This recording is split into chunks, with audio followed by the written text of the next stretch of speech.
As you might know, northern Kenya is enduring one of its worst droughts in decades, and a remarkable Australian woman is running a program helping to keep both people and wildlife alive. To explain, here's Africa correspondent Ginny Stein.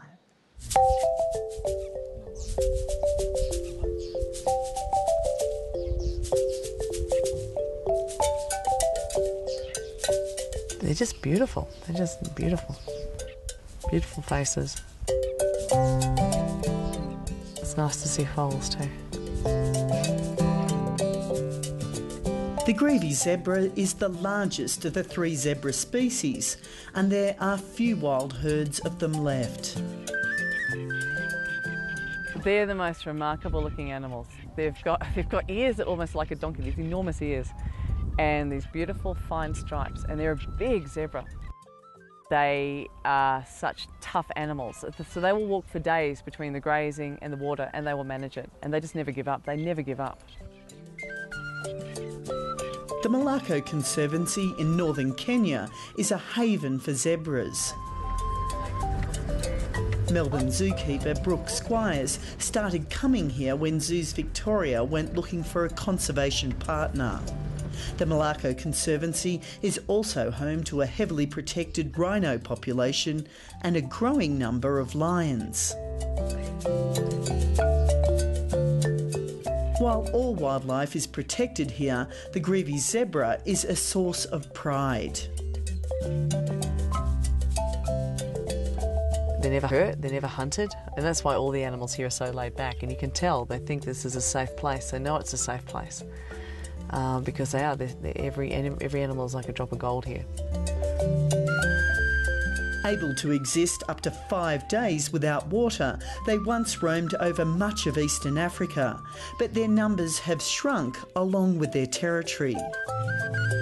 They actually are incredibly well adapted, but there's just so few of them now. You know, there's very few in Ethiopia, if any. Northern Kenya, the population is reducing. You know, yet they're supposed to be here. They're the one animal that can probably survive in this sort of, environment. This is the largest known population of grevy's zebra left in the world. At this conservancy in northern Kenya, the local community is working to preserve them.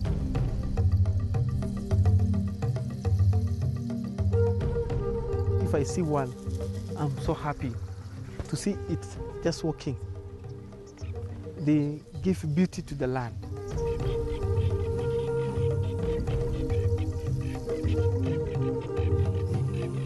Where wildlife was once considered a threat to livestock and livelihoods, here a balance has been struck, and efforts to preserve this one species are having a flow-on effect. If we save them, you're going to save all the animals that rely on the grazing and the water in northern Kenya.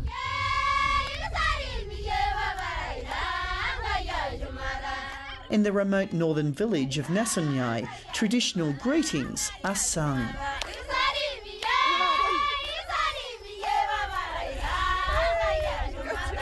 Beadwork is part of life here, but these necklaces are more than just decoration. They tell the story of women's lives and that of their children. Now they are changing lives, with women in these communities encouraged to make jewellery and ornaments to be sold in Victoria Zoo's gift shops in Australia. We've had 37,000 pieces sold since the campaign began. Come here, sweetheart. Oh, I know.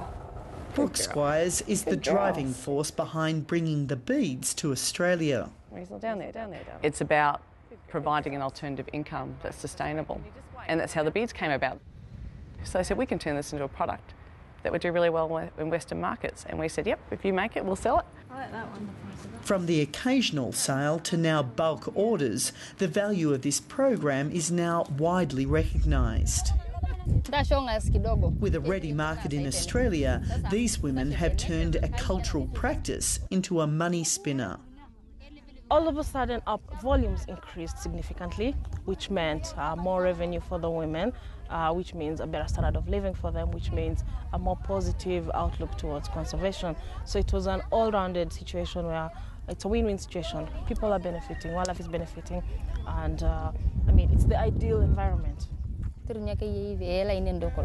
Nangaroa Lenkungo is one of the 600 bead workers now working on Christmas orders. Making ornaments to sell to visitors to zoos in Australia means she can afford to send her children to school. There are so many things happening now. No rains, not enough pasture for the cows, and we don't get enough from the cows. So we have to do extra work like beadwork to support our families. It's the time we have to learn more and find other ways to earn money. For Brooke Squires, each time she comes back to visit, she sees the difference that the beads are making. Every year we come back, they've changed. And you know it's because of beads, and that's kind of crazy in its own way. But it's something as simple as beadwork that can change people's lives, but also the lives of the wildlife. That's when you start to be really excited about what we're accomplishing all the way back home in Australia.